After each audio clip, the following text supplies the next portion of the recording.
लोकांना आपल्या नेहमीच्या जीवनात रोजच काही गोष्टींच्या अडचणींना सामना करावा लागतो.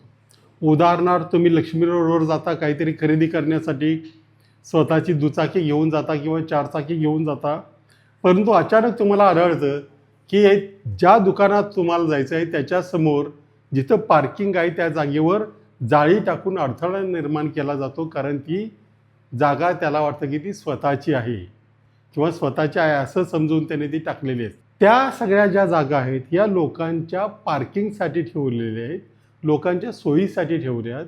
त्या कुठल्याही दुकानदाराची खाजगी मालमत्ता नाही, ती सार्वजनिक मालमत्ता आहे. परंतु असं करून तो 3-4 प्रकारचे गुन्हा करतो. एकतर सार्वजनिक जागेवरचं अतिक्रमण, नागरिकांची गैरसोय आणि पुणे महापालिकेच्या नियमांचा भंग. आता याच्या संदर्भात करायचं काय?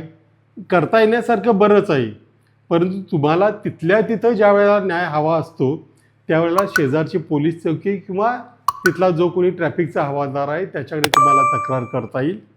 त्यानंतर तुम्हाला महापालिकेकडे तक्रार करता येईल आणि त्याचप्रमाणे पोलीस स्टेशनलाही तक्रार करता येईल.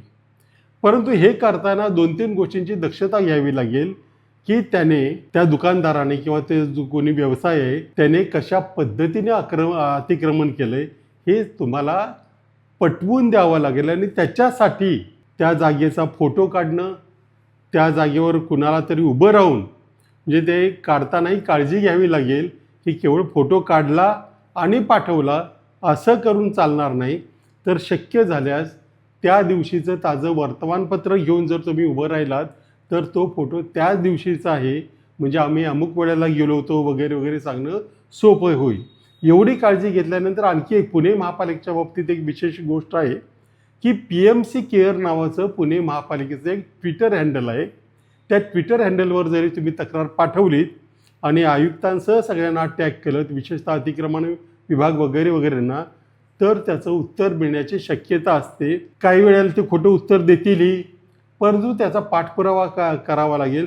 माझं काम संपलं, मी त्या दिवशी गेलो होतो, माझी आता जबाबदारी काही नाही, मला कुठे अडचण आता नाही असं समजून चालणार नाही. तर तुम्ही जर तो एका विषयाचा पाठपुरावा केला तर कदाचित लक्ष्मी रोडसारखे आणखी अनेक असे रस्ते रिकामे होतील आणि नागरिकांना विनाकारण जो पार्किंगचा भुर्दंड वगैरे द्यावा लागतो किंवा वाहतुकीच्या दंडाला सामोरं जावं लागतं, ते सामोरं जावं लागणार नाही.